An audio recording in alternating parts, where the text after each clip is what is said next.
So I got to tell you, something that Republicans all over the country have managed to do during and since the Trump years is take the kind of stuff that we all thought really was almost too crazy for a house of cards.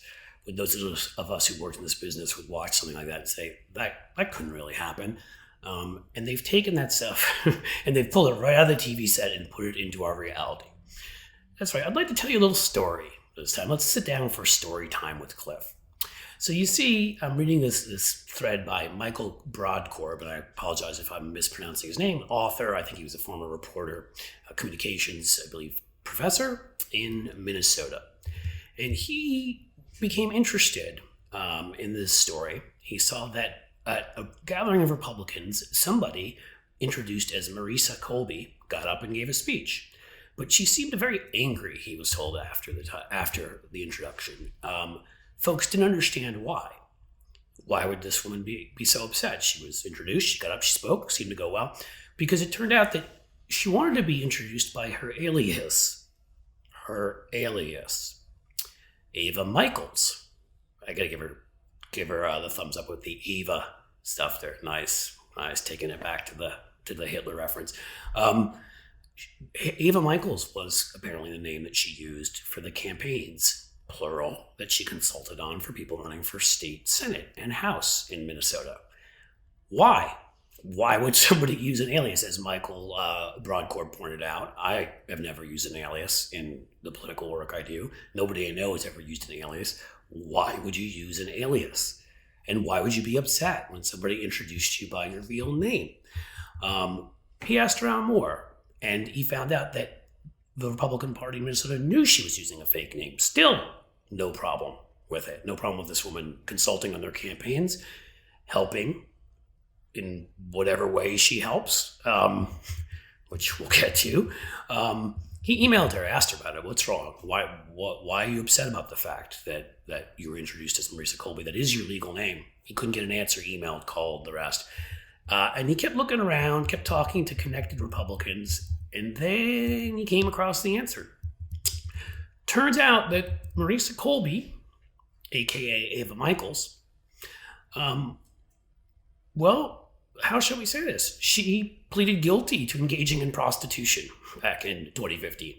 And that was under the name Marisa Frances Lang, another alias. So we've got Ava Michaels, Frances Lang, and Marisa Colby. That the last one being the real one. Well, Marisa Frances Lang pleaded guilty to engaging in prostitution. Made media reports and public records even more interesting. Her husband turned her in. She got turned in by her freaking husband. Well, he's now her ex-husband, because probably had a problem with, I think, honey, I'm going to go out for a beer and coming home and finding random guys walking around the house. It makes me think of get out of bed, someone's taken my place. Cecile. Okay, I'm not a great singer, so we'll get back to the story here. So Lang's ex-husband, we're calling her Lang now, tipped off the police. And yet the Republicans in Minnesota know this story, a bunch of them, but they keep hiring her. And the ones who don't know that it's because of the prostitution, why she's lying about her name, keep hiring her. And they know she's lying about her name, and they don't see anything weird about that. Again, when you're in a party of Marjorie Taylor Greene and Lauren Boebert and Paul Gosar and Madison Cawthorn, like, this stuff doesn't seem strange anymore, I guess. So they kept hiring this person. She was on probation for a while. She was supposed to get mental health treatment and counseling. She refused to. So she was cleared of that in 2017. But between 2015 and 2017, she was on probation. They were still hiring her. Turns out she has another name. Hey, why not go 4, right? You're going to go 3. Go big or go home. Kiki Minturno. I like that one because that one's a little different than the other ones. So that's a 4th alias that she's used. And it turns out that Kiki Minturno's name was used in a number of campaigns, although Michael Broadcorb, who looked into these names, couldn't find records of these campaigns paying some of these aliases. Where was the money going? Was she doing this for free? What's going on here? Probably a lot of campaign violations are going on here, is what's going on here. She actually attended an event, and this really makes you question things, attended an event with then Second Lady Karen Pence. Karen Pence wouldn't let her husband eat dinner alone with another woman because she was scared of what might happen to her good Christian husband. She did like to hang out in rooms with prostitutes, though, apparently. I hope that she made sure that there was no time she wasn't there, that Mike was there, and if they ate a little bit of dinner together. Who knows where that could go. That was in March of 2020. Turns out she also had financial impropriety. I know that's going to shock you after all the rest. What did she do? She signed campaign finance reports with a fake name, and that's a no-no. You're supposed to actually use your real name. Public records also show she has multiple tax liens totaling about $31,894.63. Don't forget the 63 cents.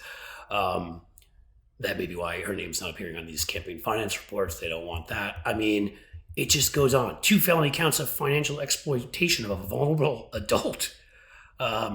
January 2018, fiduciary Francis Lang did breach of fiduciary obligation recognized elsewhere in law. What did this woman do? She tried to take advantage. She tried to con somebody out of property exceeding $5,000. This is somebody that Republicans either don't bother to do opposition research on, and I know they've got opposition research units because they do it on us, or they didn't care. Fake names, conning people, tax liens, false names on campaign finance reports, using a bunch of fake names, prostitution. Friends, I give you the Minnesota Republican Party and, quite frankly, the entire Republican Party. My frickin' God. If you like this, guys, you can subscribe. Please subscribe. There may be more stories on prostitutes, more stories on non-prostitutes. We'll have a lot of stories on Republicans here. I also would ask you to like and to comment and put on your notifications. And I forgot to mention that we're going to call this a Prairie Home Companion. Prairie Home Companionship, yay!